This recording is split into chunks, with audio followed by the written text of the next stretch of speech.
I'm here with Rosha Jones. She's a partner at Folger Levin LLP. Hi, Rosha. It's really nice to meet you. Hi, so nice to meet you. How too. are you? I'm doing great. It's been a great day. You just got off the panel and I grabbed you right away. Yes. So thank you for being here.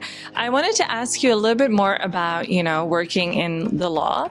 I know that you kind of took a break you were trying to take a break, but you couldn't. So I'm sure the hours are very, very long. And, I'm also sure there's a lot of burnout.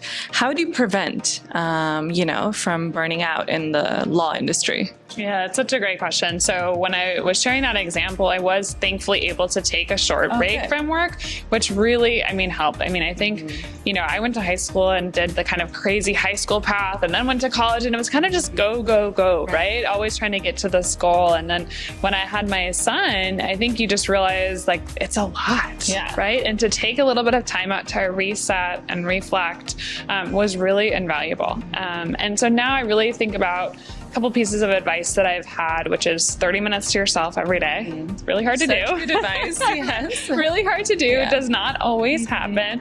But for me, that's, some type of exercise, whether that's yoga or kickboxing or a hike. And then really having screen-free time with my family in the evening, 5 to 8, no screens, really just trying to be that present with them, put away my phone.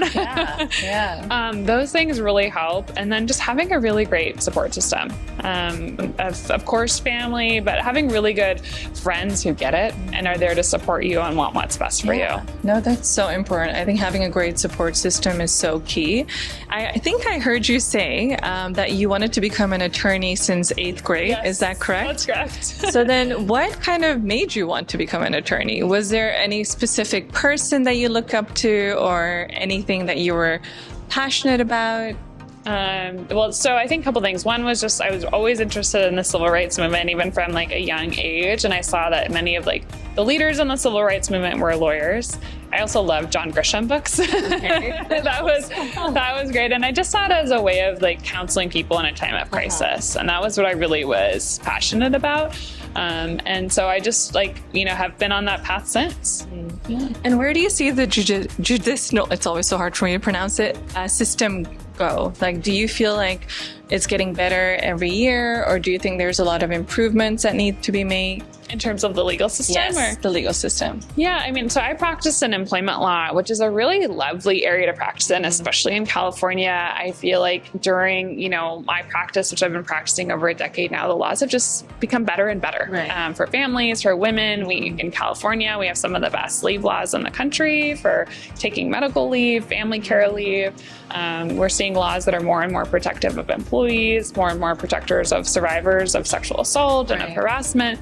So it's really an area of law that's just truly a joy to practice in because it keeps improving. And what would you advise a woman who wants to break into law? What kind of advice would you give them?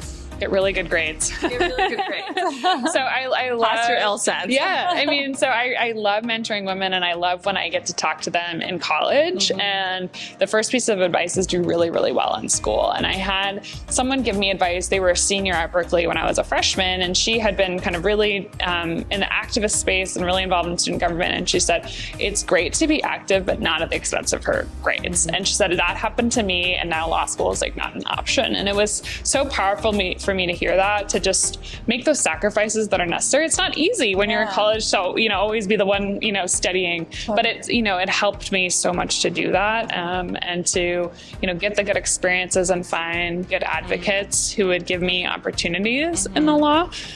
So I'd say get good grades, study for the LSAT, and then find advocates who will help you get great experiences. No, very good advice. Since we are at Open Conference and it is a women empowerment topic, what does women empowerment mean to you?